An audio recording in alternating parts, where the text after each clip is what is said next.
પરીક્ષિત રાજાને 7 દિવસ પછી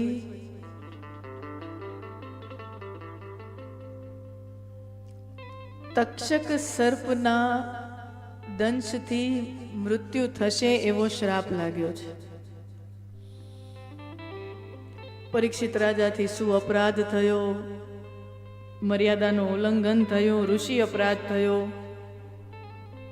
આ બધી કથાનું દર્શન આપણે ગઈકાલની કથામાં કર્યું. આખું જીવન વ્યવસ્થિત ચાલતું હોય, ધર્મવાન નીતિવાન વ્યક્તિ હોય, પણ એક એવી ભૂલ થઈ જાય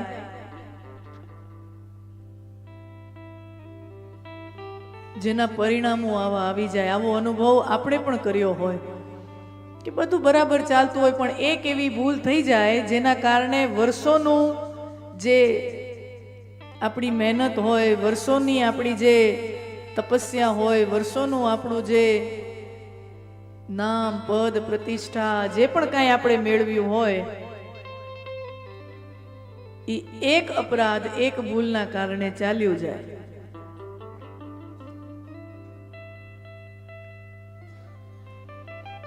પરીક્ષિત રાજા પોતાના મૃત્યુને સુધારવા માટે ગંગા કિનારે આવે છે અને ત્યાં એમનું મિલન સુખદેવજી મહારાજ સાથે થાય છે અને સુંદર મજાની જ્ઞાન ચર્ચા કાલે ચાલી રહી હતી. અંતકાલે નારાયણ સ્મૃતિ.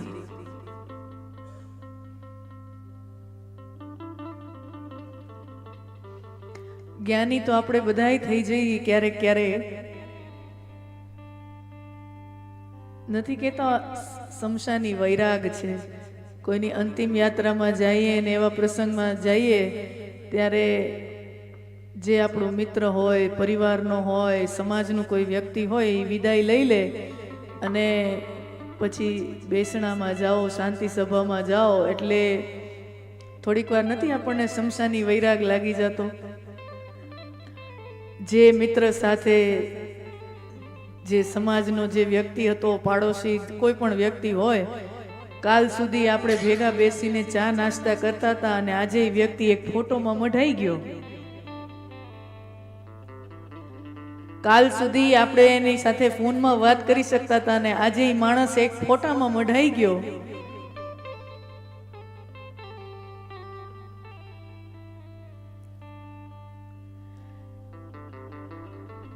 ત્યારે થોડીક વાર માટે આપણને એમ થઈ જાય કે દુનિયામાં આપણે શું લઈ આવ્યા હતા અને દુનિયામાં શું લઈ જવાનું છે, અંતે એક ફોટામાં મઢાઈ જવાનું છે. એ થોડીક વાર માટે એવો વૈરાગ જાગે, પણ જેવું એ બેસણામાંથી ઊભા થઈને આપણે આપણા દુકાને જઈએ ને તો એ બધો વૈરાગ પાછો પૂરોય થઈ જાય. यही संसार है, ये अनुभव हम सब करते हैं. थोड़ी देर उस शांति सभा में बैसे, ત્યાં આપણા મનમાં એવો વૈરાગ જાગી જાય કે દુનિયામાં કોની હારે શું ખટપટ કરવી, કોની હારે શું અબોલા રાખવા, કોની હારે શું ઝઘડા કરવા, કોની હારે શું ખટપટ કરવી. પણ જેવા તમે એ બેસણામાંથી જાઓ અને પોતપોતાના ઘરમાં, પોતપોતાના કામોમાં લાગી જાઓ, એવો બધો વૈરાગ નીકળી જાય.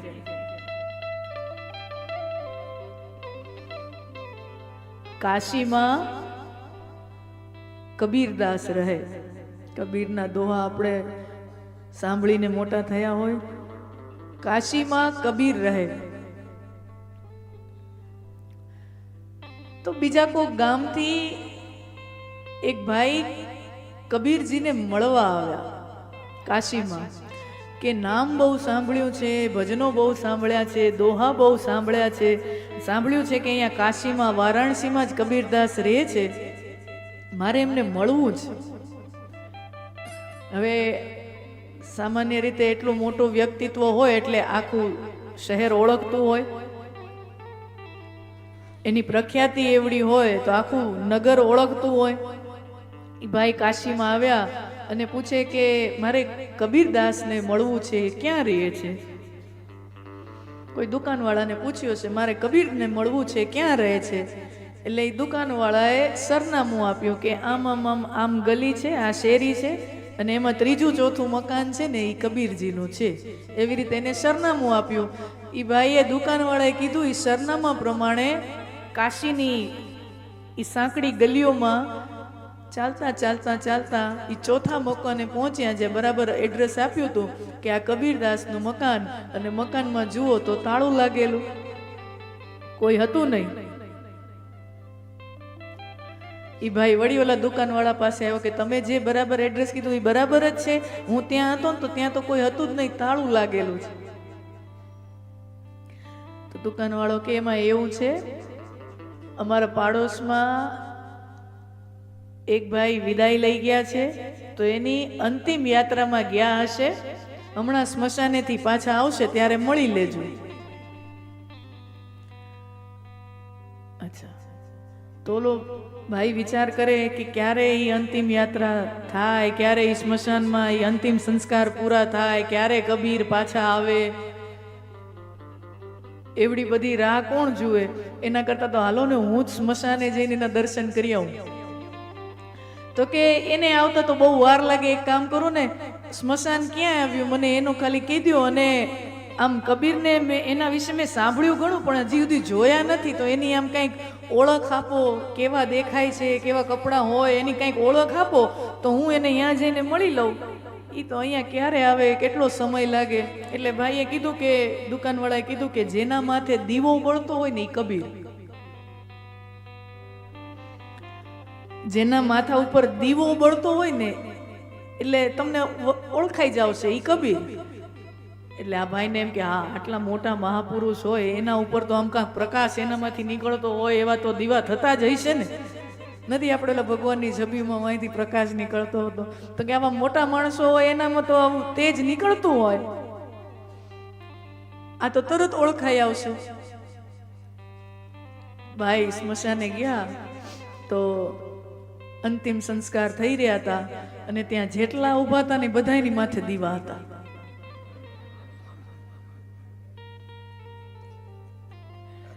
ત્યાં જેટલા ઊભા હતા ને અંતિમ સંસ્કાર વખતે એ બધાની માથે દીવા હતા. ઓલો વળી દોડીને ઓલા દુકાનવાળા પાસે આવીને કે તમે કીધું કે જેના માથે દીવો બળતો હશે એ કબીર, ત્યાં તો મેં જોયું તો બધાની માથે દીવા બળતા હતા. એટલે દુકાનવાળો કે ભાઈ તું થોડીક વાર ખમી જા, એ અંતિમ સંસ્કાર પૂરા થઈ જવા દે ને બધાને એ વારા ફરતી વારા બહારથી નીકળવા દે. અંદર સ્મશાનમાં કોકની ચિતા બળતી હોય ને ત્યારે તો બધાને જ્ઞાનના દીવા થઈ જાય, પણ બારે નીકળે ને જેનો દીવો ટકે ઈ કબીર.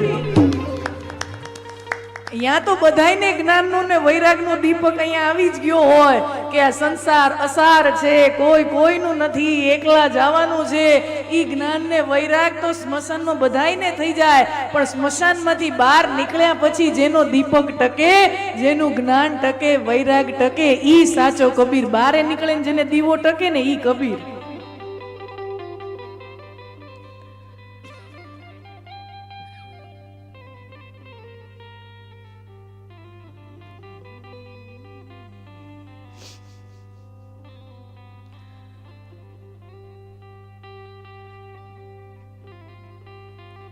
આગળ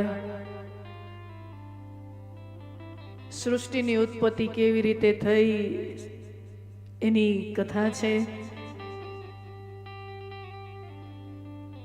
મનુ અને શત્રુપા, મનુ નામના પુરુષ અને શત્રુપા નામની સ્ત્રી,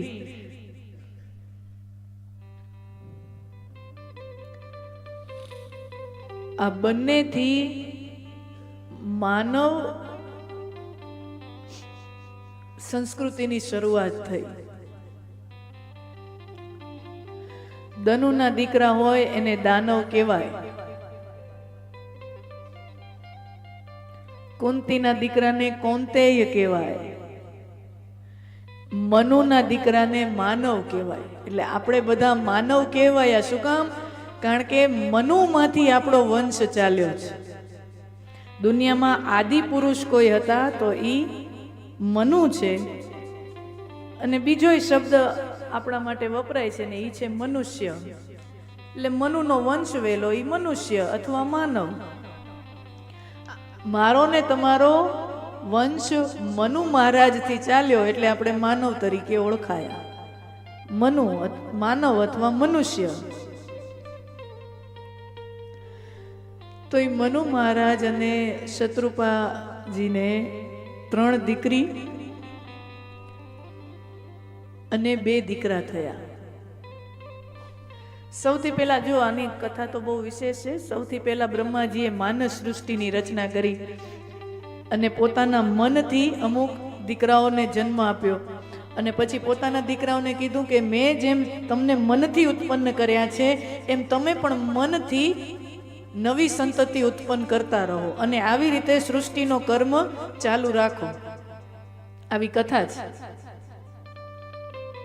પણ પછી આપણે જાણીએ છીએ કે નારદજી બ્રહ્માજીએ જેટલા માનસ પુત્રોને જન્મ આપ્યો ને કીધું કે તમે મનથી પુત્રો ઉત્પન્ન કરો. નારદજી બધાય છોકરાઓને પાછા સાધુ બનાવી નાખ્યા. કથા છે. નારદજીએ એ બધા દીકરાઓને સાધુ બનાવી નાખ્યા. એટલે પછી નારદજીને શ્રાપે લાગે છે ને કે ગાય દોહન કરતા વધારે સમય એક જગ્યાએ ટકી ન શકે. ટકે તો કોકને સાધુ બનાવે ને. એટલે ગાય દોહન થી વધારે સમય એ એક જગ્યાએ ટકી ન શકે એટલે પરિભ્રમણ નારદજી ફરતા જ હોય.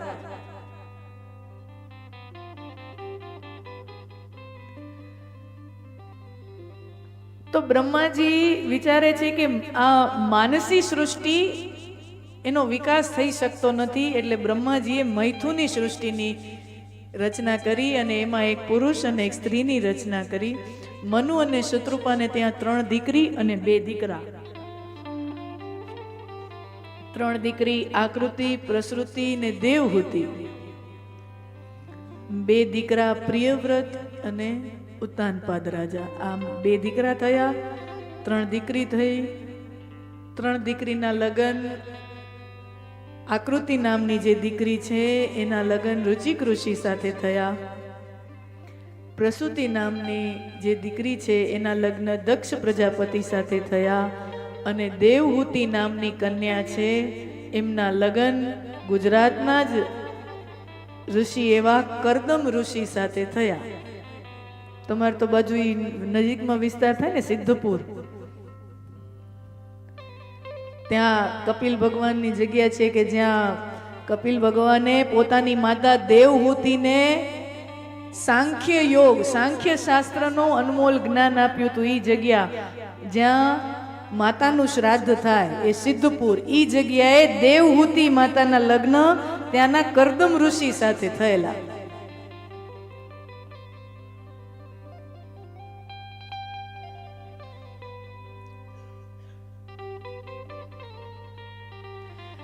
એમાંય પ્રસૂતિ નામની જે દીકરી છે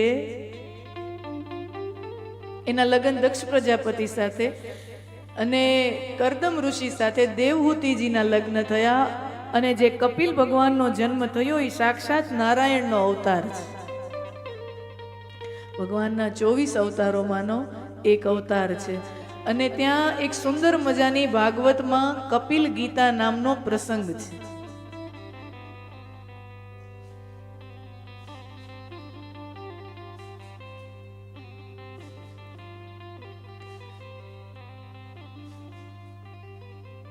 કરદમ ઋષિ ને 9 દીકરીનો જન્મ થયો અને 9 દીકરી પછી કપિલ ભગવાનનો જન્મ થયો. 9 દીકરીને ઋષિઓ સાથે પરણાવી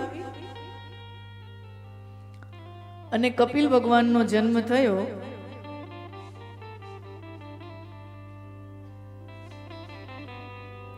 એક વખત માં દેવહૂતિ અને એમના પુત્ર કપિલ ભગવાન વચ્ચે સંવાદ થાય છે.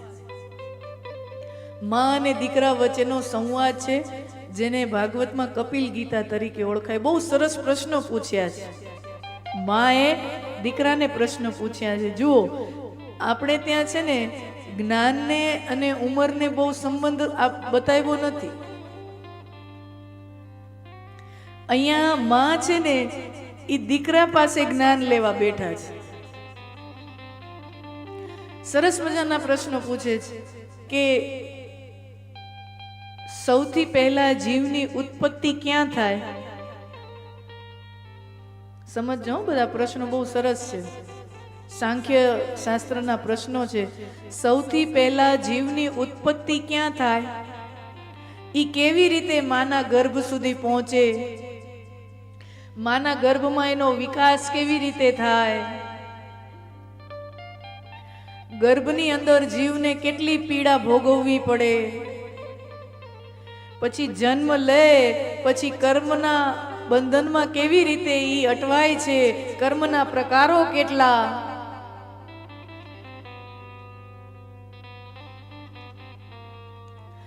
એમ કરીને અનેકો પ્રશ્નો પૂછ્યા અને છેલ્લે પ્રશ્ન પૂછ્યો કે હું આજે પૂજા પાઠ જપ તપ આ બધું જે કરું છું એ મારે ક્યાં સુધી કરવા, કેટલો સમય સુધી કરવા. આમ અમુક પ્રશ્નો છે, આટલા પ્રશ્નો ઈ માં દેવહૂતિએ પોતાના દીકરા કપિલજીને પૂછ્યા છે અને હવે કપિલ નારાયણ એના સરસ મજાના જવાબો આપે છે. હે માં, જીવની સૌથી પહેલા ઉત્પત્તિ અનાજના કણમાં થાય છે. અનાજના કણમાં સાંખ્ય શાસ્ત્રના મત પ્રમાણે જીવની સૌથી પહેલા ઉત્પત્તિ અનાજના કણમાં થાય છે. એ અનાજનું કણ પુરુષના ઉદરમાં આવે અને પુરુષના ઉદરમાંથી વીર્ય રૂપે સ્ત્રીના ઉદરમાં સ્થાપિત થાય અને આવી રીતે એક જીવની સ્થાપના સ્ત્રીના ગર્ભમાં થતી હોય છે.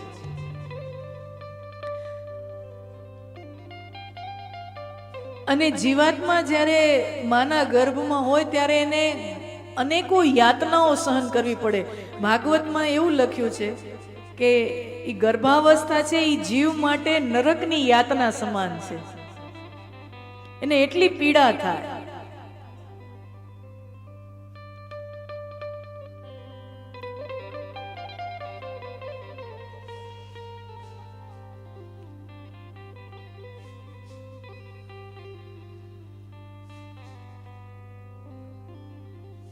માં શું ખાય છે, શું નથી ખાતી,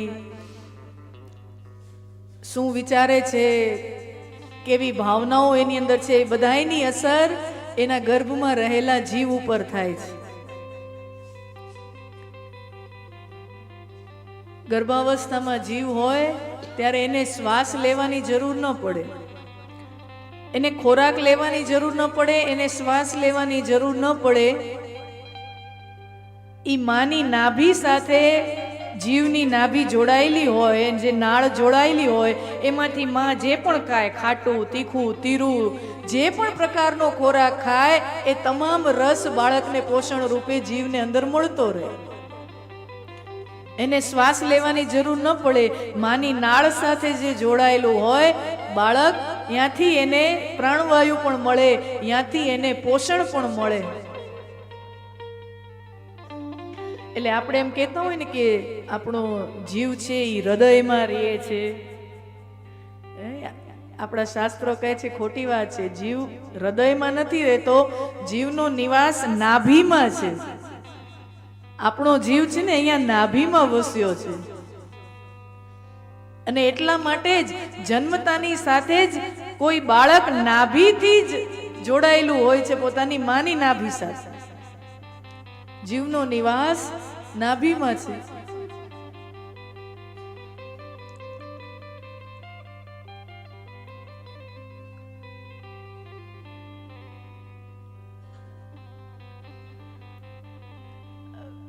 શાસ્ત્રમાં તો બહુ ગહન ચર્ચા કરેલી છે કે ગર્ભાવસ્થામાં જીવની કેવી સ્થિતિ હોય.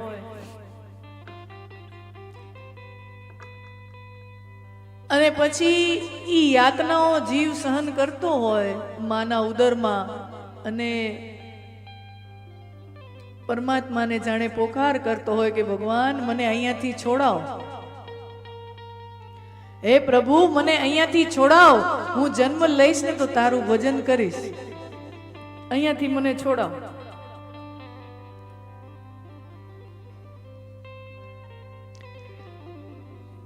પછી જીવ જન્મ લે, પછી કર્મના બંધનમાં ફસાય, કર્મના બંધનમાં અટવાય. ગહનો કર્મણા ગતિ, અને કર્મની ગતિ તો એટલી સૂક્ષ્મ છે, એટલી ગહન છે. અને એમાં કોઈ અપવાદને સ્થાન નથી. આપણે એક બે દિવસ પહેલાની કથામાં જોતા હતા ને, હું ને તમે શું પરમાત્માના પિતા પણ કર્મના બંધનથી મુક્ત થઈ શકતા નથી.